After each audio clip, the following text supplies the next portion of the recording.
I know that you know, and we all know that we all know who is the greatest of all time of this interesting game. This player immortalized his name for centuries, for thousands of years. He will be in all the chess books. We will always talk about him. Of course, we're talking about the modern greatest of all time, the histories of all time, mighty Magnus Carlsen. And also, whenever you see Mighty Magnus Carlsen's name and you see that he plays the Vienna, it's like the greatest of all time times two. Dr. Chessrop is here, your YouTube chess doctor. Welcome to my chess clinic. I'll introduce you 4 different games. The videos will be in 2 parts.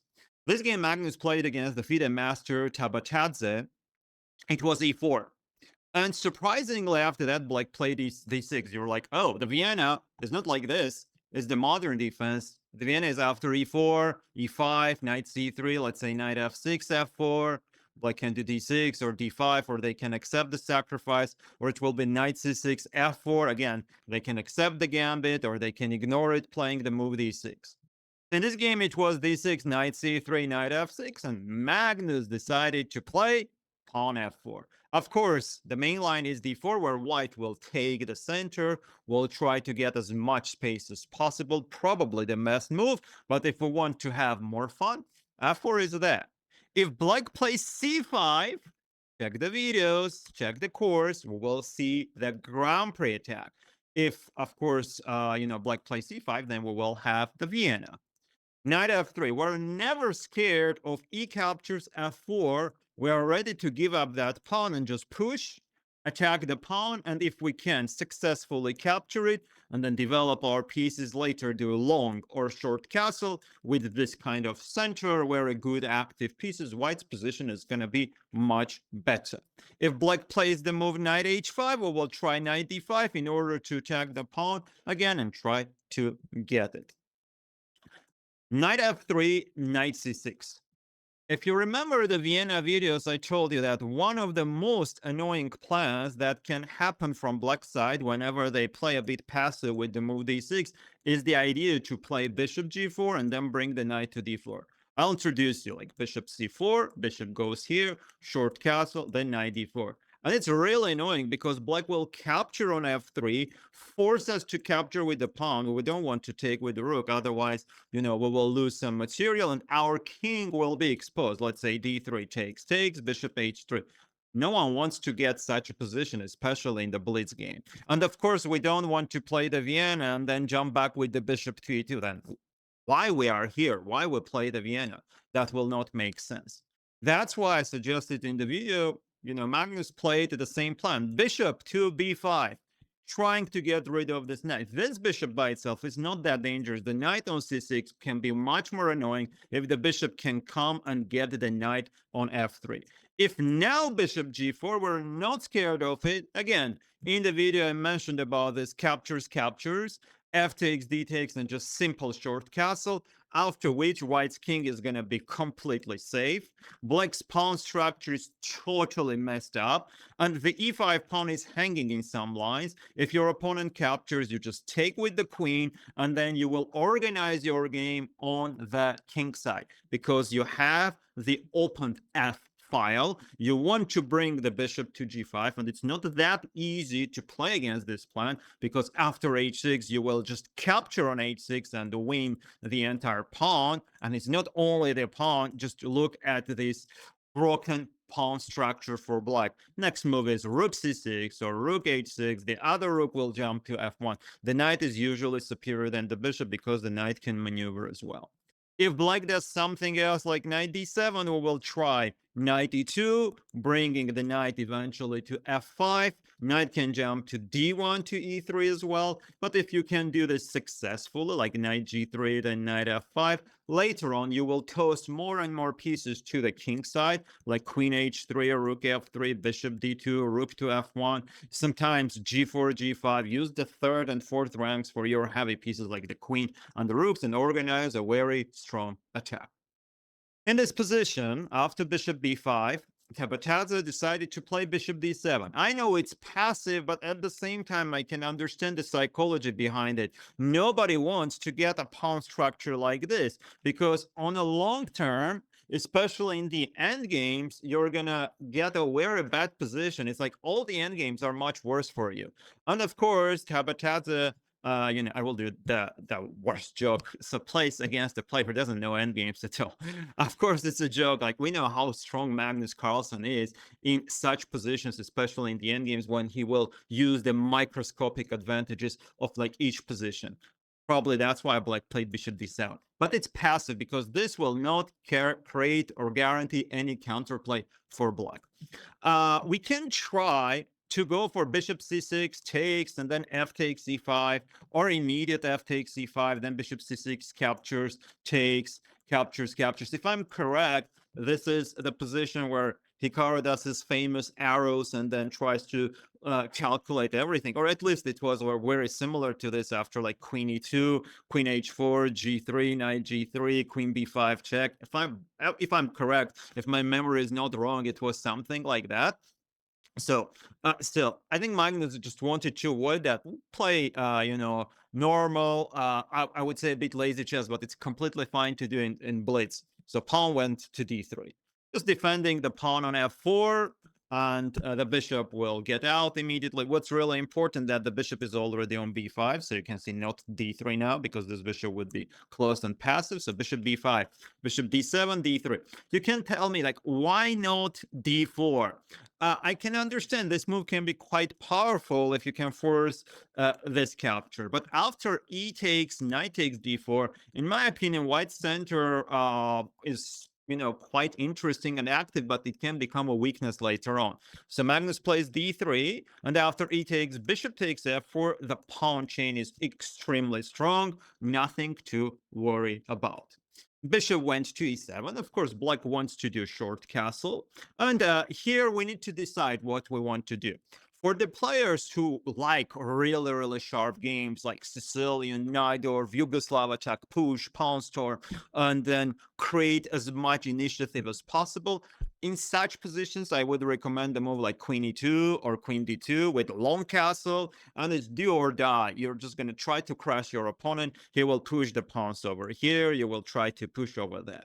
But with short castle, you can organize an attack as well, because the F file is already opened compared to some other classical lines like the Italian, the Ruy Lopez, and the others. The rook on F1 is very active, and this will give us a chance to create a powerful attack, which you will see in this game.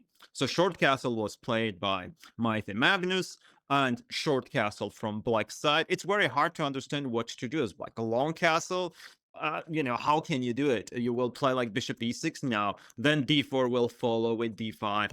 What will you do? Bring the bishop to g4? I can always mess up the pawn structure and buy a long castle. White can always push up the pawns there. So Black needs to waste chunks of time in order to bring the king to the queen side, thinking that it's safe, but actually it's not. This one is not safe too.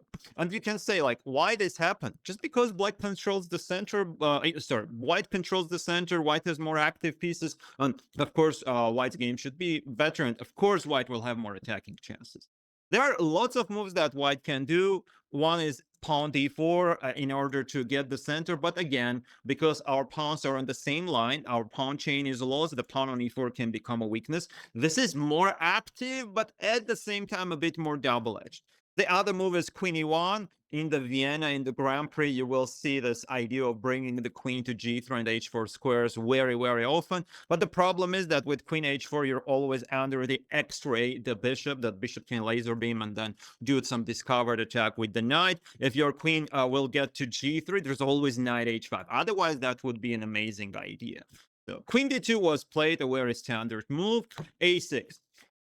This is one of the biggest, problems in chess. When you need to exchange the knight versus the bishop, what to do. So in this position, Magnus captured on c6, and I totally agree with this move. Sure, the bishop on c4 or on b3 could be very annoying, but the problem is First of all, you can save that bishop after like here, bishop to b3. There is always like knight a5, and this bishop will be lost.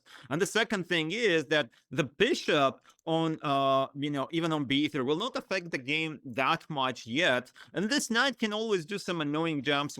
It's a blitz game. We don't want to miss anything. So after a6, it was bishop captures c6. Bishop takes c6, just rook e1. We don't rush yet, but we want to play active. You can see how Magnus brought everybody towards the center and the king side. So white is slowly preparing the game there. Black played the rook e8, pretty standard move. It's hard to understand what to do as black. As I mentioned, if knight h5, there is bishop e3.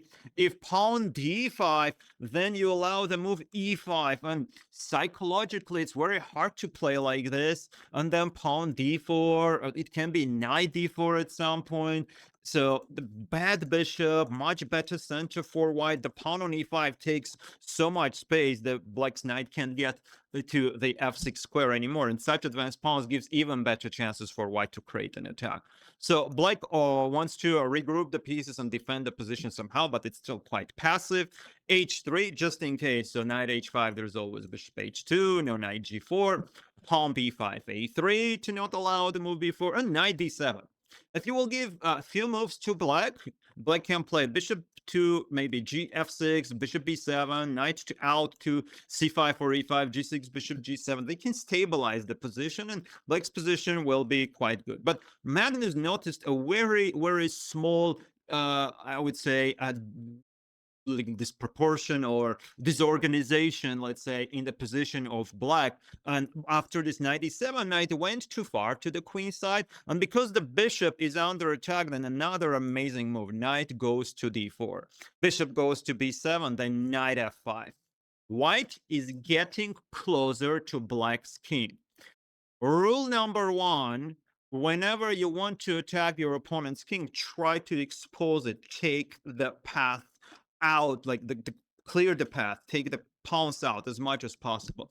But there is rule number two as well, which we forget. Without active pieces, you will never checkmate. And remember, activity means that you need to be physically closer to your opponent's king. It's like fist fight. If I'm not closing the distance, my hands will not reach to my opponent. In boxing, you can't do that, or in kickboxing, you can't kick if you're not in the distance. So knight is a short range piece. That's why knight needs to get to like very, very close. Bishop f6, it's hard to understand what to do as black. The Stockfish suggests bishop to f8, but you want to put the bishop to more active square. So, but still, white can do queen f2, bringing the queen. Now there is no knight h5 anywhere. Rook e3, and then rook to g3. Even pawn h4, h5 was interesting. And after g6, we can always check on h6. So black played bishop f6, and then after rook e3, knight f8. Rook g3, pretty standard, using the third rank to bring more and more forces to attack black's king. We have the knight, we have the bishop, we have both rooks, the queen is quite close, and this knight can jump to d5 at the right moment. For example, black does a move like rook b8, and then, oops, knight h6 check here, knight f7. The game is instantly over. So after the move rook to b8, white is winning the game. Again, it's hard to understand what to do. If g6, there can be knight h6 check. This can become a critical weakness on black's end, and you can try like knight f7 takes, bishop g5. All of a sudden, the f file is exposed. Whenever you have such active pieces, do not focus your attention only on one square. Try to be flexible. Try to be like a businessman. Think about all the opportunities. g7 can be hanging f7, h7, f6 bishop. Depends how the game will unfold. In some positions you will take here. In some you will take on f7. Look, you want to capture on g7 at some point. But here after g6 check here, knight f7, king f7, bishop g5. All of a sudden the f file becomes critically weak. And after knight e7, rook f3, we have very, very powerful attack. Then queen f4. So just an example. Black played the move knight g6 in order to cover the g file. Bishop g5, strong move in order to remove the defender. I know our bishop was strong, but this bishop is critical for the defense. If you want to have successful attack, rule number 3, try to get his defenders out, especially if you can do it with your useless piece. See, all of them are participating in an attack. If you can somehow exchange this knight, not with the bishop on b7, but with the bishop on f6, you did a great job. So bishop g5, bishop takes g5, rook takes g5, and then in this position, black played pawn h6, which is a bad move, but it's very, very tough to play under this tremendous pressure, especially against Magnus Carlsen. If black plays, for example, king h8, there is h4. The white wants to push h5 and eventually get the pawn on g7. Rook g8, h5, here h6, but black can defend the position somehow. So maybe we will not play h5, we will do something else, try to bring the other knight or the queen into the game. If f6, rook g3, I just wanted to show you what kind of interesting threats can be there. This is pure stockfish.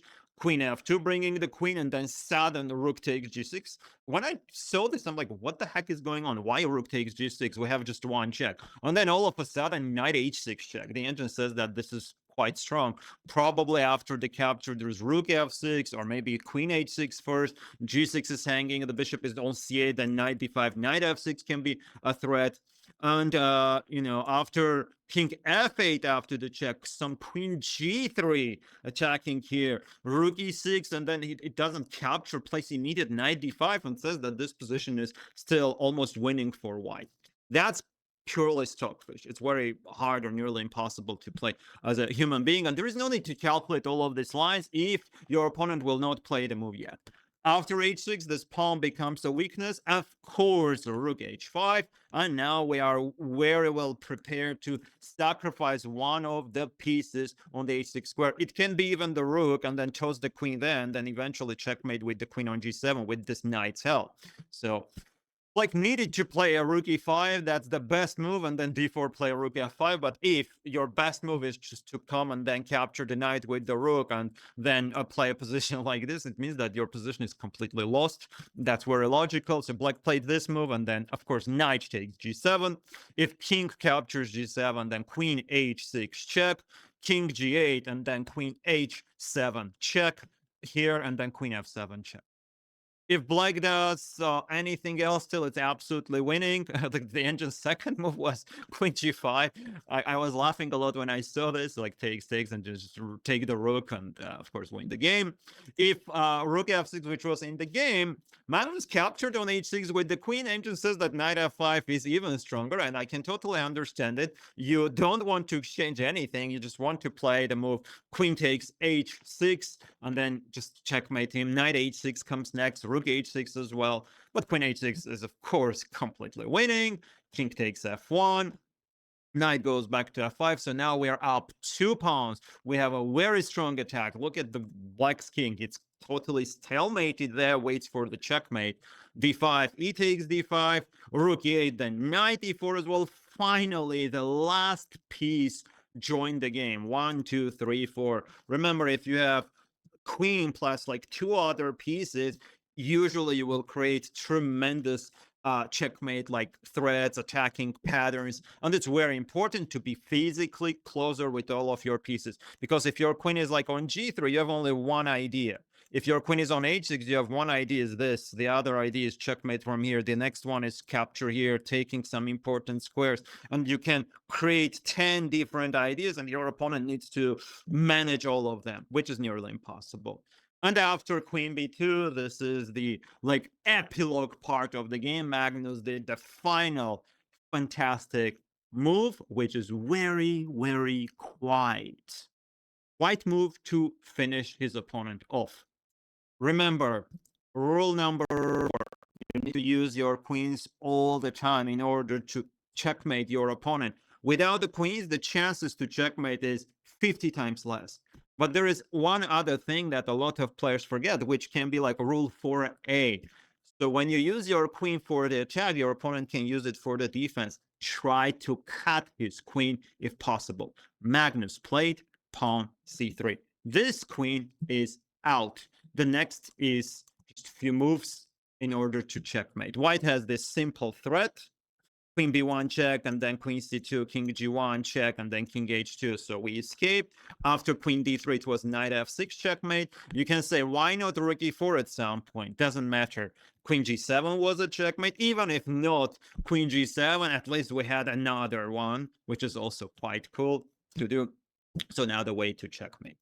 Very like classical Vienna game where your opponent closed the position. You did bishop b5 because you knew that bishop g4 can come next. Slowly, Magnus brought most of his pieces later, like all of his pieces towards the king side. He understood where is the right exact moment to start an attack. This knight d4 and then knight f5. Brought more rook, the other one, exchanged the bishop and then the queen. And eventually it was a sacrifice and he finished, did his final signature and say the deal is closed with the move pawn c3 double exclamation mark.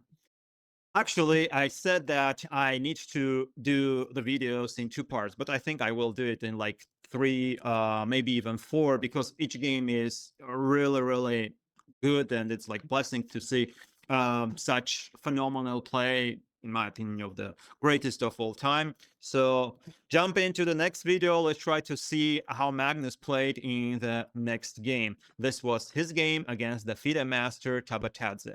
Chess Clinic is over for now. See you in the next video.